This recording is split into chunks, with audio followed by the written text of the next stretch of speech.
Bom dia a todos.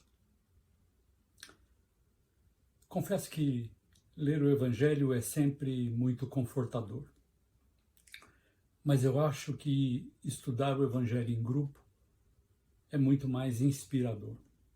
Olhar no olho, sentir a reação do outro, trocar entendimentos, além de ser muito mais gostoso, é muito mais esclarecedor.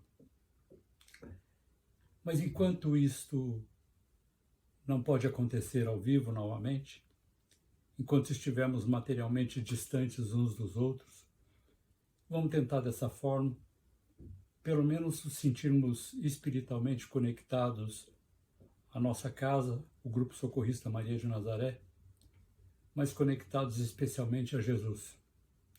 Por isso pedimos a Ele que nos abençoe nesse momento para compreendermos melhor os seus ensinamentos. O tema que eu escolhi hoje está no Evangelho segundo o Espiritismo, capítulo 25, especialmente os itens de 6 a 8, olhai as aves do céu. Eu particularmente tenho nesse tema uma referência para a minha fé, porque ele foi especialmente confortador num dos momentos mais difíceis da minha vida, num dos momentos de superação da minha família. E eu me lembro claramente, como se fosse hoje, no dia em que, vivendo essas dificuldades, eu ouvi esse tema ainda na escola de aprendizes do Evangelho, e ele caiu no meu coração com tamanha intensidade que nunca mais saiu do meu coração. Vou ler diretamente do Evangelho, especialmente um trechinho. Portanto vos afirmo, não andeis preocupados com a vossa própria vida, quanto ao que haveis de comer ou de beber, nem pelo vosso corpo, quanto ao que haveis de vestir. Não é a vida mais do que o alimento, e o corpo mais do que as roupas? Contemplai as aves do céu. Não semeiam, não colhem, nem armazenam em celeiros. Contudo, vosso Pai Celestial as sustenta. Não tendes vós muito mais valor do que as aves? Talvez esse seja um dos temas mais significativos para esses nossos tempos, para os dias em que vivemos. Mas que, se for interpretado literalmente, ao pé da letra, seria a negação de todo o trabalho e, consequentemente, de todo o progresso material. Ao contrário do que a gente possa pensar, Jesus não estava fazendo aqui nenhuma apologia à preguiça, não falava contra o esforço no trabalho, mas que procurava nos mostrar como o alimento deve ser, a procura pelo alimento deve ser despojada de ansiedade. E aqui é que a gente identifica um dos maiores problemas do nosso tempo: a ansiedade e a busca desenfreada pelos bens materiais. Então ele nos pede que a gente não se preocupe, mas que tenha fé e que estabeleça uma diferença entre fé e preocupação, porque uma é cega e a outra enxerga tudo no futuro. Ele chama a atenção de que essa busca pelo alimento deve ser desprovida de ansiedade, porque a providência divina funciona neste mundo até com as aves, que naquela época eram considerados seres inferiores, porque eram vendidas nos mercados para servirem de alimentos aos homens.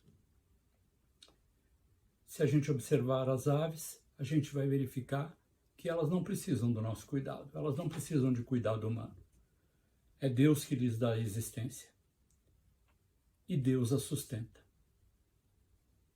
Mas elas usam a capacidade que Deus lhes deu para buscar o próprio alimento. Poucas pessoas trabalham tão duramente quanto os passarinhos para buscar o seu alimento, especialmente quando eles têm filhotes no ninho. Do mesmo modo, Deus espera que a gente aceite a responsabilidade de trabalhar para ganhar o que nos faz falta para sustentar a vida. Mas Jesus chama a atenção também que Deus não tinha como propósito de que o homem considerasse que o trabalho era o objetivo e a meta principal desta vida. Esse não pode ser o sentido da vida. Trabalhar tanto, tanto, tanto em busca de alimentos que a gente se esqueça da verdadeira razão de estarmos aqui. Trabalhar o nosso espírito para um dia voltarmos à pátria espiritual melhores do que quando aqui chegamos. Porque o que a gente junta aqui, aqui fica. E a gente tem que ter a preocupação também de que as preocupações e os sofrimentos que a gente vive aqui marcará o nosso espírito quando a gente voltar para o plano espiritual. E vai necessitar de mais uma vida para corrigir problemas que a gente deveria ter aproveitado a oportunidade de corrigir aqui. Mas isso também não significa que Deus pede que a gente fique esperando que Ele nos forneça tudo aquilo que a gente precisa para viver. As aves não esperam que Deus coloque o alimento no seu bico. Mas Jesus pede a elas que não fiquem ansiosas, que não se esforcem para enxergar um futuro que elas não podem ver, nem busquem segurança em coisas armazenadas e acumuladas.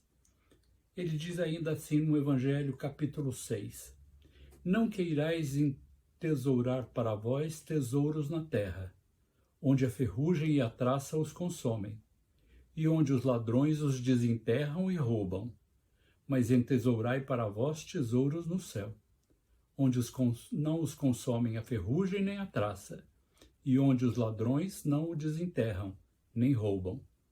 Porque onde está o tesouro, aí está também o teu coração. O homem do nosso tempo vive um excesso de preocupação com o futuro. Deus quer que a gente retire os olhos de nós mesmos, de nossos problemas, que enxergue além das nossas necessidades e desejos. Pede que a gente olhe as aves do céu porque elas têm uma lição para nós.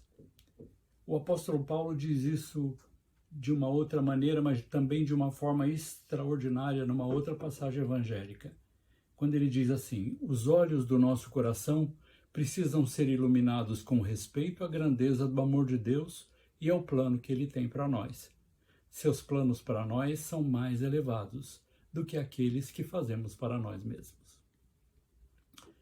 Quando Ele pede que a gente olhe as aves no céu, pede que a gente olhe a natureza como um todo.